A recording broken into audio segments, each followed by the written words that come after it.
भजन वो ही जो अपने को खोकर किया जाए।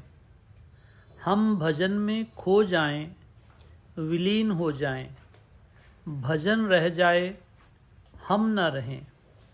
भजन के बीच में हम बाधा हैं। भजन होना चाहिए, हम नहीं होने चाहिए। हम यदि रहें तो सच्चा भजन नहीं है। भजन करने वाला नहीं रहना चाहिए, भजन रह जाना चाहिए। प्रार्थना क्या है? शुद्ध हृदय की आवाज़, भले ही वो टूटे फूटे शब्दों में क्यों न हो। सच्ची प्रार्थना शुद्ध हृदय की आवाज़ है। शब्दों में कुछ नहीं रखा हुआ है। शब्द कितने भी सुंदर हों, हृदय से नहीं बोले जा रहे, ऊपर से बोले जा रहे हैं, तो प्रार्थना सुनी नहीं जाएगी। करना क्या है? एक ही काम करना है, अपने को मिटाते जाना है, झूठ को खत्म करते जाना है। आपन झूठ हैं, इस झूठ को खत्म करना है। रहना कहाँ है? सतगुरु के चरणों में, घट में।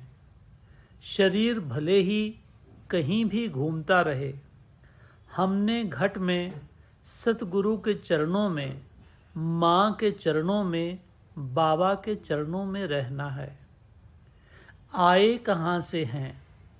युग युग पहले उस अनंत माँ की गोद से अलग हुए। जन्म जन्मांतर से हम गर्भ अग्नि में जल रहे हैं। मंजिल क्या है? जहाँ से आए हैं फिर से वहीं वापस जाना है, अनंत माँ की गोद में। त्यागने की चीज़ क्या है? अहम। यदि धन दौलत त्याग भी दिया, बाल बच्चे त्याग भी दिए, अहम नहीं त्यागा तो वो हमें खा जाएगा। दुनिया को त्याग दिया, अहम नहीं त्यागा तो अहम हमें खा जाएगा। अहम त्याग दिया तो सांप की जहर निकाल दिया। अब दुनिया में भी रहे तो कुछ बिगाड़ नहीं। किससे बचने की ज़रूरत है?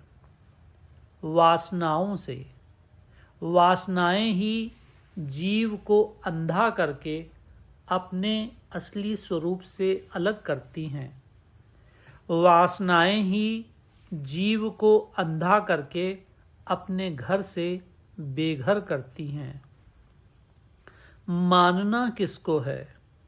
मानना उस एक अविनाशी आदि पुरुष को जिसके सिवाय कुछ नहीं है। सभी रूप उस एक के रूप हैं। गुरु मत किसको कहते हैं?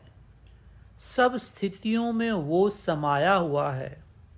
वो सबका अपना आप है, उसके बिना कुछ भी नहीं है। ये ही गुरु मत है। इसको जो अपने जीवन में लाता है, उसकी बिगड़ी बात बन जाती है। भरम क्या है?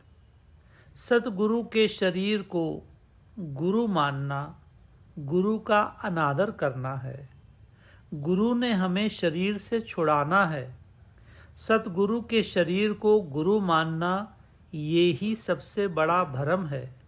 गुरु शरीर में नहीं, अपनी बानी में होते हैं। हम गुरु धारण क्यों करते हैं? गुरु हमें इस झूठे शरीर से छुड़ा लें। यदि गुरु के शरीर को ही गुरु मानते रहे तो हम गुरु के साथ अन्याय करते हैं। गुरु शरीर नहीं है, गुरु शरीर के बहुत पीछे हैं। गुरु का रूप क्या है? इसका एक ही शब्द में जवाब है, अमृत। अमृत गुरु का रूप है, हाड़ मांस नहीं, अमृत। गुरु की बानी क्या है? एक ही शब्द में इसका भी जवाब है, अमृत। सच्चे गुरु कौन है? माँ, साईं माँ।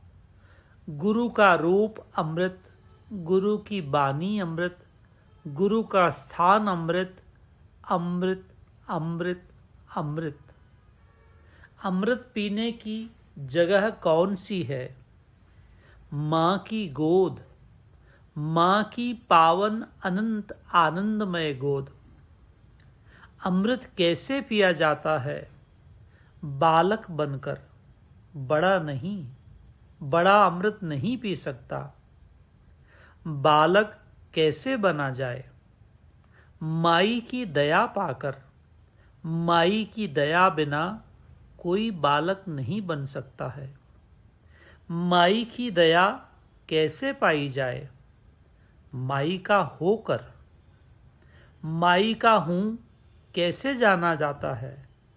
माई के हुक्म में रहकर। माई का हुक्म कैसे जाना जाए? माई की बानी से, गुरु की बानी से। अभी भी यदि कोई भूला रह जाए तो उस जैसा मूर्ख भूला और कोई नहीं है। सब कुछ मैंने इस प्रश्न उत्तर में बता दिया। आगे जाकर किसी को जवाब देने की जगह नहीं है कि मैंने नासमझी में गलती की। नासमझी की कोई जगह नहीं है। इसको पढ़ो, बार बार पढ़ो, दिन रात पढ़ो। तुम्हारे लिए ये ही अमृत गीता है। इस अमृत गीता को पढ़ो, अपने अंदर बसा लो, अंदर जाने दो, अंदर रसने दो। ये अमृत गीता है। जो होना है सो होकर रहता है। होनी को कोई टाल नहीं सकता। होनी होकर ही रहेगी। मानव का काम है हुक्म के आगे सिर झुका देना। भले ही कुछ भी अपने ऊपर आए, समता से सहना चाहिए। जो भी माँ दें उसको माँ का अमृत प्रसाद समझकर ग्रहण करना चाहिए। सुख दुख प्रारब्ध के अधीन हैं। प्रारब्ध के अनुसार सुख दुख आते जाएंगे। जीव का काम है सुख दुख के पीछे, प्रारब्ध के पीछे मेरी अनंत आनंदमय पावन गोद में रहे। जो हमारा हो चुका है उसे कोई भय की जगह नहीं है। जो हमारा हो चुका है उसकी रक्षा होती ही है। प्रारब्ध के अनुसार सुख दुख आते हैं, परंतु हमारी रक्षा साथ रहती है। हमारी कृपा का हाथ सदा साथ रहता है। हम एक बार जिसको अपनाते हैं फिर उसका हाथ कभी नहीं छोड़ते। हम जिसके हो जाते हैं उसके सदा के लिए हो जाते हैं। हम प्यार के भूखे हैं, सच्चे प्यार के भूखे हैं। जो प्यार करना जानता है वो हमें पा लेता है। जो माया में फंसा है वो प्यार करना जानता ही नहीं है। जो संसार मांगने के लिए अपनी माँ के सामने हाथ फैलाता है वो जानता ही नहीं कि प्यार क्या है। उसने प्यार करना सीखा ही नहीं। जो माँ को छोड़कर और कुछ मांगते हैं उन्होंने प्यार करना सीखा ही नहीं है। वो प्यार के नाम पर एक धब्बा है। सच्चे प्यार में हम अपने आप को बंधवा लेते हैं। प्यार वो ही कर सकता है जो सदा हुक्म में रहता है। प्यार वो ही कर सकता है जिसने अपनी वासनाओं को जलती अग्नि के समान जानकर त्याग दिया है। जो सदा हुक्म में रहता है वो वासनाओं को अग्नि के समान जानकर दूर हो जाता है। जो सदा हरि इच्छा में रहता है उसी ने माँ को जाना है। यदि हमारे जीवन में हरि इच्छा ही प्रधान हो गई तो हमारा काम हो चुका है। हम यदि पल पल हरि इच्छा में रहते हैं तो हमारी बात बनी बनाई है। हरि का भजन तभी काम आता है जब हम हरि से सच्चा प्यार करते हैं। जब तक हमारा प्यार संसार की चीज़ों में है, संसार की वस्तुओं में है, तो हम ऊपर से नाम ले रहे हैं, मन से नाम नहीं ले रहे हैं। व्यापार करना है तो सच्चा व्यापार करो, सत का व्यापार करो। व्यवहार करना है तो सच्चा व्यवहार करो, सत का सौदा खरीदो, जो जन्म जन्मांतर तुम्हारे काम आएगा। सत का सौदा जो सच्चे संत, सच्चे सत्पुरुष होते हैं उनकी दुकान पर मिलता है। पर संत वो होना चाहिए जो जन्म मरण से छूट चुका है, जो सत में विलीन हो चुका है। जो अभी जन्म मरण में फंसा हुआ है वो सत का सौदा नहीं दे सकता। संत वो होना चाहिए जो जन्म मरण से उठ चुका है, परे जा चुका है, माई में मिल चुका है। केवल वो ही सत का सौदा दे सकता है। जो खुद जन्म मरण में फंसा हुआ है वो सत का सौदा क्या दे सकेगा।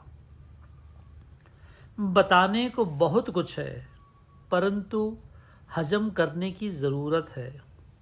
बताते जाऊंगा मैं, परंतु बताने के साथ साथ हजम करने की भी ज़रूरत है। जितना बता दिया ये अमृत है, इसको हजम करने की ज़रूरत है। अमृत गीता, अमृत का गाया हुआ गीत, स्वयं अमृत का गाया हुआ गीत, उसको अमृत गीता कहते हैं। किसी हाड़ मांस का नहीं, किसी व्यक्ति का नहीं, किसी मानव का नहीं, किसी बड़े पुरुष का नहीं, किसी महान पुरुष का नहीं, स्वयं अमृत का गाया हुआ, अमृत से निकला हुआ, अमृत से उपजा हुआ गीत, उसको अमृत गीता कहते हैं। जो स्वयं आप अमृत ने तुम्हें सुनाई। जय मैया।